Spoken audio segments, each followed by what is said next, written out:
الحمدللہ وحدہ لا شریک لہ والصلاة والسلام علی من لا نبی بعدہ۔ محرم الحرام میں نکاح کرنا یہ شریعت کے مطابق ہے، شریعت کے مخالف نہیں۔ حضور اکرم صلی اللہ علیہ وسلم نے نکاح کے فضائل مناقب بیان کیے ہیں، نکاح کی فضیلتیں بیان کی ہیں، آپ نے نکاح کی ترغیب دی ہے۔ النکاح من سنتی، فرمایا نکاح تو میری سنت ہے۔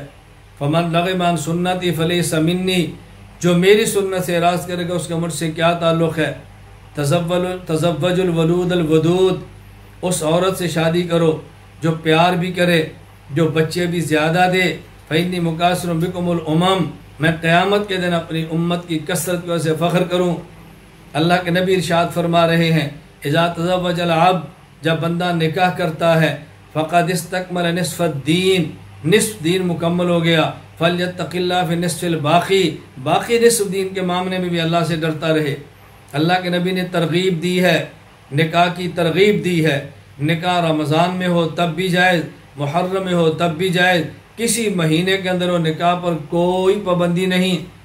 بلکہ آپ حیران ہوں گے، خود رسول اکرم صلی اللہ علیہ وسلم کا پہلا نکاح حضرت خدیجہ الکبریٰ رضی اللہ تعالی عنہا سے تاریخ الخمیس میں ہے۔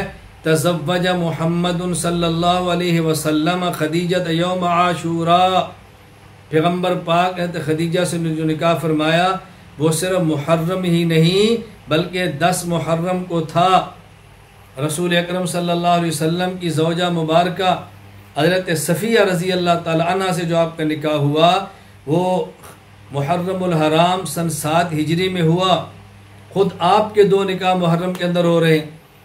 حضرت عثمان رضی اللہ تعالی عنہ کے ساتھ آپ کی لخت جگر ام کلثوم کا نکاح ہوا۔ ایک روایت رجب، ایک روایت ربیع الاول اور ایک روایت محرم الحرام سن 3 ہجری کی بھی ہے۔ رسول اکرم صلی اللہ علیہ وسلم کی محبوب ترین بیٹی فاطمہ الزہرا کا نکاح حضرت علی المرتضیٰ رضی اللہ عنہ سے ہوا۔ ایک روایت رجب کی ہے اور ایک روایت محرم سن 2 ہجری کی ہے۔